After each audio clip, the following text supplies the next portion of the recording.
एक मैकडोनाल्ड का आम एम्प्लॉय जिसकी नेटवर्थ $98 बिलियन के पार हो चुकी है, जो कि मुकेश अंबानी की भी नेटवर्थ है, और कई बड़े बड़े फाउंडर्स को इन्होंने पीछे छोड़ दिया है और अभी बन गए हैं दुनिया के 12th रिचेस्ट पर्सन। तो एक एम्प्लॉय इतना अमीर कैसे बन गया, जानते हैं इस वीडियो में।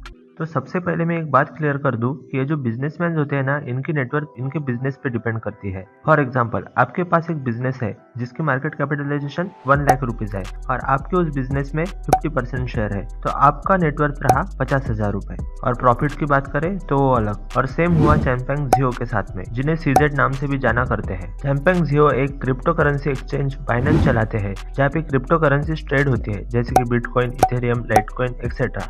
और रिसेंटली मीडिया में काफी फेमस हो गए हैं। क्या आप बाइनेंस यूज करते हैं? तो मुझे कमेंट में जरूर बताइए। अब लोगों को ये लग रहा है कि सीजेड इतने पैसे का करेगी क्या, तो इस पे सीजेड 10 जनवरी 2022 को ट्वीट करते हैं कि don't worry about ranking, focus on how many people you can help. उसके बाद और एक ट्वीट करते हैं, उसमें बोलते हैं कि धन और प्रॉपर्टी की रैंकिंग की बजाय डोनेशन और चैरिटी की रैंकिंग होनी चाहिए। बाइनेंस के एक प्रवक्ता ने बताया है कि सीजेड अपनी ज्यादातर संपत्ति दान करना चाहते हैं, यहाँ तक कि अपनी 99% संपत्ति भी वो दान करने वाले हैं चैरिटी में, जैसे कि famous business leader and founder of Facebook mark Zuckerberg, जो कि अपनी मैक्सिमम वेल्थ डोनेट करने वाले हैं चैरिटी में, गिविंग प्लेज इनिशिएटिव के अंडर में। अब गिविंग प्लेज एक ऑर्गेनाइजेशन है जो दुनिया के सबसे अमीर व्यक्तियों और परिवारों को संपत्ति दान करने का वादा करवाती है। गिविंग प्लेज वॉरेन बफे और bill and Melinda Gates foundation ने मिलकर शुरू किया था। तो चलो बाइनेंस के पीछे का सफर जानते हैं। उसके पहले बजट बूस्टर को सब्सक्राइब करें। यहाँ पर मैं business, personal finance, startup, budgeting और शेयर मार्केट के बारे में वीडियो बनाता हूँ। और हाँ, बेल भी क्लिक करें। तो चलो,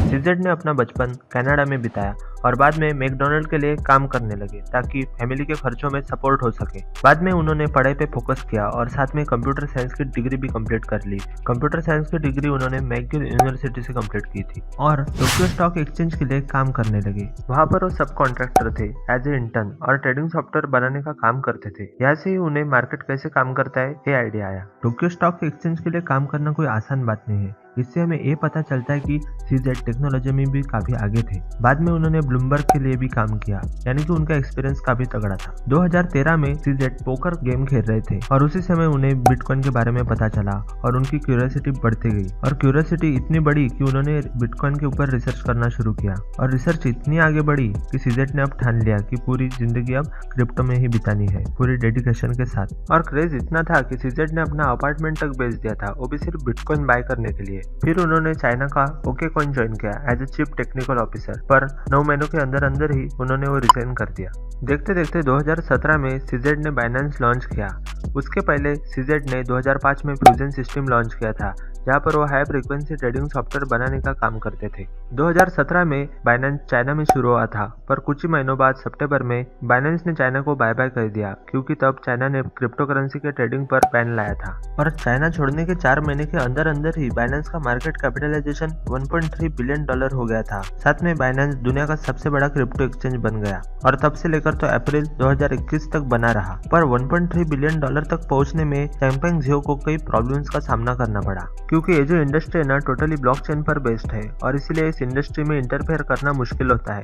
इस इंडस्ट्री के रूल्स, ट्रांजैक्शंस और टर्नओवर ट्रैक करना मुश्किल होता है और इसीलिए कई गवर्नमेंट नाराज थे। कई देशों के गवर्नमेंट्स ने बाइनेंस के अपोजिशन में केस फाइल किए और इंक्वायरीज भी चलाए, क्योंकि 7 मई 2019 को हैकर्स ने बाइनेंस प्लेटफॉर्म हैक किया था। हैक इतना बड़ा था कि $40 मिलियन के 7,000 बिटकॉइन चोरी किए थे हैकर्स ने और कई यूजर का पर्सनल डाटा भी हैक किया था, जैसे कि 2 फैक्टर ऑथेंटिकेशन, लॉगिन इंफॉर्मेशन और पासवर्ड्स भी। एक बात अच्छी रही कि बाइनेंस ने ये लॉस कवर किया था। और फिर क्या, यूएस ने बाइनेंस को बैन कर दिया। यूएस एक काफी बड़ी और इम्पोर्टेंट मार्केट थी बाइनेंस के लिए। बैन की वजह से बाइनेंस को काफी दिक्कत आ रही थी बिजनेस करने में, रेवेन्यू पर भी काफी असर गिर गया था। तब बाइनेंस ने पूरे यूएस लॉस फॉलो करके सेपरेट बाइनेंस यूएस नाम का एक्सचेंज खोला, जो कि सिमिलर ही था ग्लोबल वर्जन के, सिर्फ थोड़ा सा ही डिफरेंस था। पर फिर भी बाइनेंस बैन ही था 7 स्टेट्स में। उसके बाद यूनाइटेड किंगडम, जापान, थाईलैंड ने भी बाइनेंस को वार्निंग दी। अब वो कंपनी की ओर से ओपन लेटर में कहते कि clear regulations are critical for continuous growth. Indirectly